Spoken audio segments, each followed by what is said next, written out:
तर पहा, नमस्कार विद्यार्थी मित्रांनो, मी सचिन ढेंगळे, संचालक सक्सेस करिअर अकॅडमी सेलू तुमचं स्वागत करतो या नवीन चॅप्टरमध्ये संधी. तर MPSC ग्रुप सी आणि पोलीस भरतीची आपण लेक्चर सिरीज चालू केलेली आहे. सगळे विषय आपण या ठिकाणी कव्हर करणार आहोत. त्यामध्ये आपण मागच्या लेक्चरमध्ये वर्णमाला हा चॅप्टर पाहिला होता. कुठले कुठले वर्ण आहेत, स्वर आहेत, हा सगळा धडा आपण त्या ठिकाणी कव्हर केलेला आहे. या लेक्चरमध्ये आपण संधी नावाचा मराठीचा चॅप्टर या ठिकाणी बघणार आहोत. हा जो धडा आहे हा विद्यार्थ्यांना थोडासा कठीण वाटणारा धडा आहे, पण खात्रीनिशी सांगतो की या धडा इतका सोपा धडा कुठलाच नाही. फक्त तो समजला पाहिजे. समजून घ्या तुम्ही थोडस. तर पहा, संधी म्हणजे काय, पहिल्यांदा आपण हे पाहू. संधी म्हणजे जोड शब्द तयार करताना पहिल्या शब्दातील शेवटचा वर्ण व दुसऱ्या शब्दातील पहिला वर्ण असे दोन वर्ण एकत्रित आले असता उच्चारण शास्त्राच्या नियमानुसार ते एकत्र होण्याच्या प्रक्रियेला संधी असे म्हणतात. थोडीशी डेफिनेशन कठीण वाटते, पण पहा, समजली तर सोपी आहे. की पहिला शब्द आहे, उदाहरणावरून समजून घेऊ आपण, उदाहरणावरून थोडस सोपं जाईल. तर पहिला शब्द आहे पहा, सूर्य. उदाहरणार्थ घ्या, पहिल्या शब्दातील शेवटचा वर्ण कुठला आहे? य, बरोबर आहे. आणि दुसऱ्या शब्दातील पहिला वर्ण कोणता आहे? उ, बरोबर आहे. तर बघ आता, ह्या दोघांच्या वर्णातील उच्चारण स्थान एकत्र जेव्हा येतील तेव्हा वेगळा उच्चार तयार होतो. त्या वेगळा उच्चार होण्याच्या, शब्दाला एकत्र येण्याच्या प्रक्रियेला संधी असे म्हणतात. संधी म्हणजे सांधणे किंवा जोडणे होय. तर मित्रांनो, नेहमी लक्षात ठेवा की उदाहरणावरून एखादी गोष्ट आपल्याला लगेच लक्षात येत असते. आता पहा, इथं य आहे. एक गोष्ट तुम्हाला संधीमध्ये लक्षात ठेवायची आहे की कुठलंही, समजा य हा व्यंजन आहे, कुठलंही व्यंजन जर आलं, त्याचा जर पाय मोडलेला नसेल तर त्याच्या शेवटी अच येणार आहे. य, तुम्ही उच्चार करून पहा, य शेवटी अ येतो, ठीक आहे. तर त्याच्या शेवटी अच येणार आहे. आणि जर कुठल्याही वर्णाचा जर पाय मोडलेला असेल तर तो वर्ण व्यंजन असणार आहे. व्यंजनाचा उच्चार शॉर्ट असतो आणि म्हणजे स्वराचं जे पाय मोडलेला व्यंजन आहे त्याचा जो उच्चार असतो तो शॉर्ट असतो, म्हणून त्याला ते व्यंजन. आणि जो पाय मोडलेला व्यंजन नसतो त्याचा उच्चार लांब असतो, म्हणून त्याच्या शेवटी अ येणार आहे. आणि ज्याचा पाय मोडलेला आहे त्याच्या शेवटी अ येणार नाही. ही गोष्ट सगळ्यात महत्वाची आहे या संधी धड्यामध्ये. ही गोष्ट तुमच्यासाठी महत्वाची आहे. तर आता पहा, इथं अ येणार आहे शेवटी, सूर्य आणि उ, अ प्लस उ काय तयार होतं?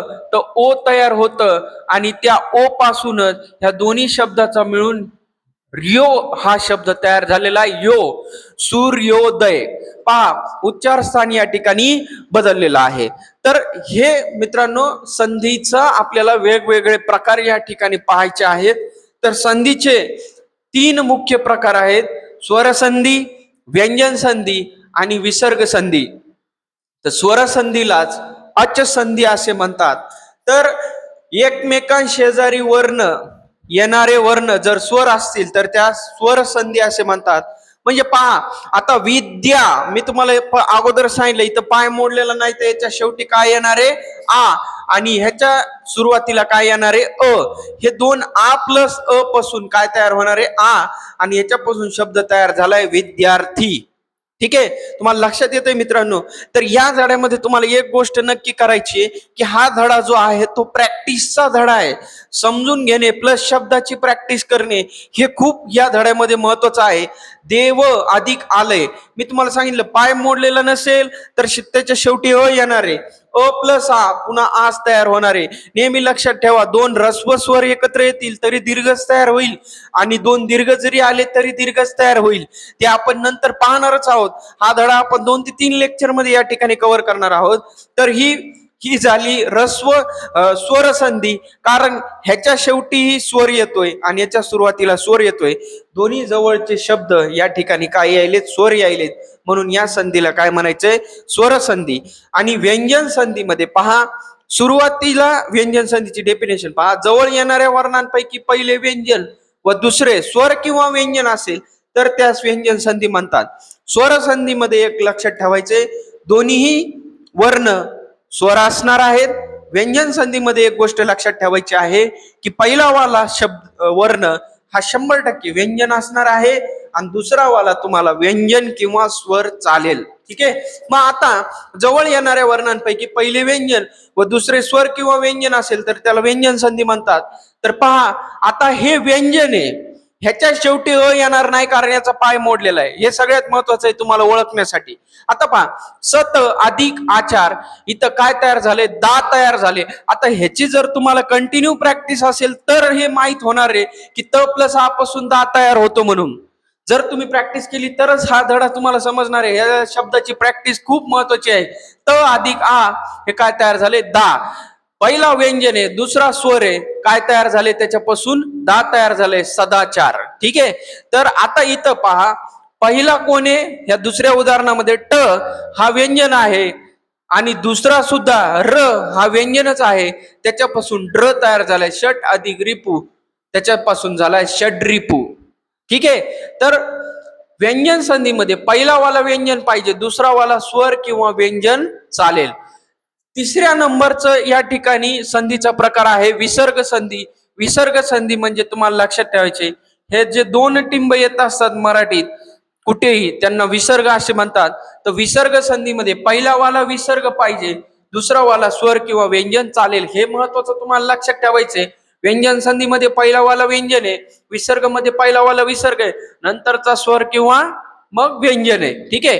एकत्र येणाऱ्या वर्णातील पहिला विसर्ग व दुसरा वर्ण व्यंजन किंवा स्वर असेल तर त्यास विसर्ग संधी असे म्हणतात. नि अधिक अंतर म्हणजे दोन डॉटला या ठिकाणी आपण विसर्ग म्हणतो, लक्षात ठेवा. आणि अ आलंय त्याच्यापासून र तयार झालाय. नेहमी लक्षात ठेवा विसर्ग मध्ये रस तयार होतो. आता पहा तुम्ही इथं विसर्ग अधिक स्वर आहे अ, ह्याच्यापासून निरंतर हा शब्द तयार झाला, र तयार झाला. बरोबर आहे. हा टिंब तर असणारच आहे. दु अधिक जन, तर ह्याच्यापासून दुर्जन तयार झाले. परत या ठिकाणी रच आलेला आहे. तर अशा प्रकारे मित्रांनो हे संधीचे 3 प्रकार आहेत. ह्या संधी नावाचा धडा आपण 4 ते 5 लेक्चर मध्ये या ठिकाणी कव्हर करणार आहोत. तर ह्या महत्वाच्या ह्या लेक्चर मधले आपण 3 संधी पाहिलेल्या आहेत. व्हिडिओ जर तुम्हाला आवडला असेल तर नक्की लाईक, सबस्क्राईब आणि शेअर करायला विसरू नका. धन्यवाद.